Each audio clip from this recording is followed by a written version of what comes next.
আমরা শুরুতেই মূলত আসতে চাই দ্রব্যমূল্য বাড়ানো, বিশেষ করে ভ্যাটের হঠাৎ করেই শতাধিক পণ্যে শুল্ক কর বাড়ালো অন্তর্বর্তী সরকার। যেমনটি মুঠোফোন সেবার উপর সম্পর্ক শুল্ক বৃদ্ধির ফলে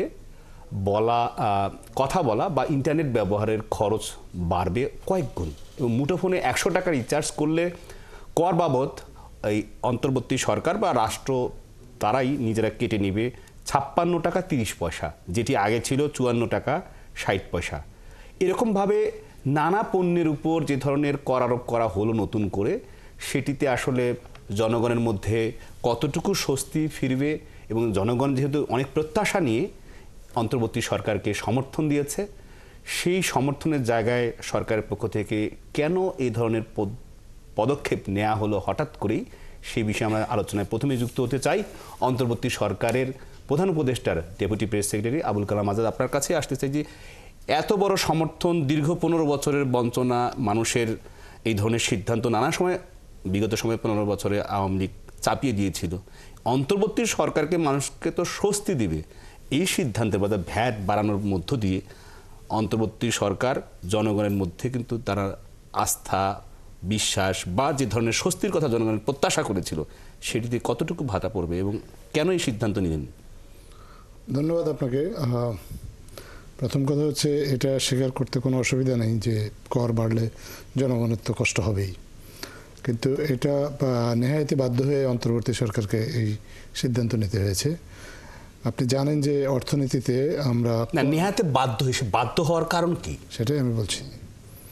গত 15 বছরের যে লিগাসি, সরকারকে তো এটাই ক্যারি করতে হচ্ছে, এবং এই লিগাসিটা ছিল লুটপাটের, ধ্বংসের, আসলে দেশের মানুষের পকেট কেটে দেশের টাকা বিদেশে পাচার করা। তো সেটা করতে গিয়ে আপনার দেশের কোষাগার তো শূন্য করা হয়েছে, এটা একটা দিক।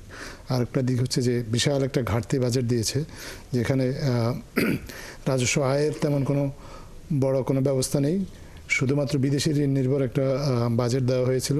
সেই বাজেটটার কারণে ব্যয় অনেক বেশি, কিন্তু আয়ের রাস্তাগুলো খুব বেশি সুগম করা হয়নি। তো এটা আরেকটা বড় সমস্যা। তো অন্তর্বর্তীকালীন সরকার যখন দায়িত্ব বুঝে নিল, তখন তারা দেখলো যে আসলে করের বা দেশের সরকারের যে রাজস্ব আয়, সেটার অবস্থা খুবই করুণ। এখন সরকারকে তো দেশ চালাতে হবে, এবং সরকার দেশ চালাতে গেলে সবার আগে কার কাছে যাবে? দেশের মানুষের কাছেই তো যাবে। তো দেশের মানুষের কাছে যদি সরকার যেতে না পারে, দেশের মানুষের কাছে না গিয়ে যদি ক্রমাগত বিদেশি ঋণ নিয়ে এসে দেশের মানুষের করের ঋণের বোঝা ভারী করে, সেটা হয়তো সরকার মনে করেছে যে সবচেয়ে যথার্থ হবে না। তবে এই সিদ্ধান্তের ক্ষেত্রে সরকার খুবই সতর্কতার স্বার্থে সঙ্গে এই সিদ্ধান্তগুলো নিয়েছে যে এই পণ্যগুলোর কর শুনতে অনেক মনে হতে পারে শতাধিক পণ্যের কর বাড়িয়েছে, কিন্তু যেগুলো নিত্য ব্যবহার্য পণ্য, একেবারেই নিত্য প্রয়োজনীয় পণ্য, মানুষের দৈনন্দিন জীবনে খুবই প্রয়োজন, এবং গরিব মানুষের যেগুলো না হলে জীবন চলে না, সেরকম পণ্যগুলোতে কোনো কর বাড়ানো হয় নাই। আমাকে ব্যাখ্যা করতে দিন প্লিজ। আপনি বলেছেন যে মুঠোফোন ব্যবহার করলে 100 টাকা রিচার্জ করলে 30 টাকায় কর খাতে চলে যাবে, কিন্তু এখানে আসলে মাত্র 3% কর বেড়েছে। আগের তুলনায় 3% বেড়েছে। আগে মূলত আওয়ামী লীগ সরকারের সময় সর্বশেষ 5 আগস্টের আগে 100 টাকা মোবাইলে রিচার্জ করলে 54 টাকা 60 পয়সা নিত, এক কেটে নিত। এখন এই সিদ্ধান্তের ফলে 56 টাকা 30 পয়সা, অর্থাৎ কমপক্ষে এই 10 টাকা বিল বাড়বে, এবং আগে ছিল 60 টাকা। 54 টাকা থেকে 56 টাকা, মাত্র 2 টাকা বিল বাড়বে।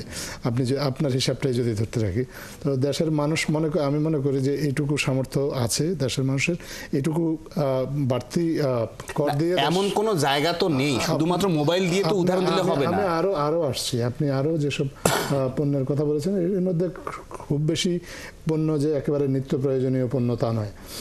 কিছু কিছু পণ্য আছে, এগুলো আসলে উচ্চবিত্ত বা উচ্চ মধ্যবিত্তদের আসলে ব্যবহার করা হয়। ভ্রমণ কর যেটা বাড়ানো হয়েছে, বাংলাদেশে বিমানে কারা ভ্রমণ করে? বাংলাদেশে যদি আপনি বলেন যে জনশক্তি রপ্তানির, বাংলাদেশে অনেক গরিব মানুষও বিদেশ যায়, তারা একবার যায় বছরে, কয়েক বছরে একবার যায়, কিন্তু নিয়মিত বিমান ভ্রমণ করে কারা?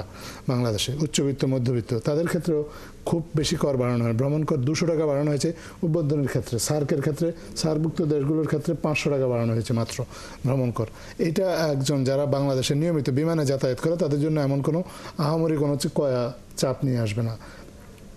আচার, চাটনি, রস, এগুলোর উপর ভ্যাট বাড়ানো হয়েছে। বাংলাদেশে আচার, চাটনি কি নিত্য প্রয়োজনীয় কোনো দ্রব্যের মধ্যে পড়ে কিনা এটা আপনি দেখবেন। আপনি এরকম আরও কিছু আছে।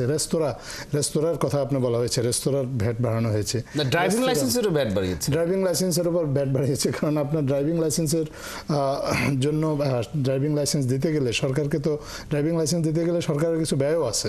সো এরকম অনেক কিছু আছে যেগুলো না, সরকার 5 টাকা থেকে সেটি যদি 15 টাকা হয় একটা ড্রাইভিং লাইসেন্স নিতে গিয়ে, ড্রাইভিং লাইসেন্স একজন মানুষ একবারই নেয় বা এটা ক্ষেত্র বিশেষে রিনিউ করে। ড্রাইভিং লাইসেন্স একজন মানুষ প্রতিদিন নেয় না। তো আসলে আপনার সাথে আলোচনায় আমরা যুক্ত হব, তার আগে আমরা আমি আগে একটু জায়গা শেষ করে নিই। আমি কিন্তু শুরুতে স্বীকার করে নিয়েছি যে যাই কর বাড়ুক সেটা মানুষের জন্য একটু কষ্ট হবে, কিন্তু আমরা মানুষের কাছে আপিল জানাই যে সরকারকে দেশ চালাতে হবে। দেশ চালাতে গেলে সরকারের অর্থ প্রয়োজন, এবং অর্থের জন্য সরকার সবার আগে দেশবাসীর কাছে হাত পেতেছে।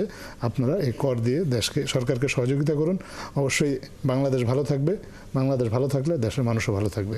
এবং একই সাথে বলছেন যে বৈদেশিক ঋণের পরিমাণও কমবে, বৈদেশিক ঋণের বোঝার বিদেশ নির্ভরতা কমবে।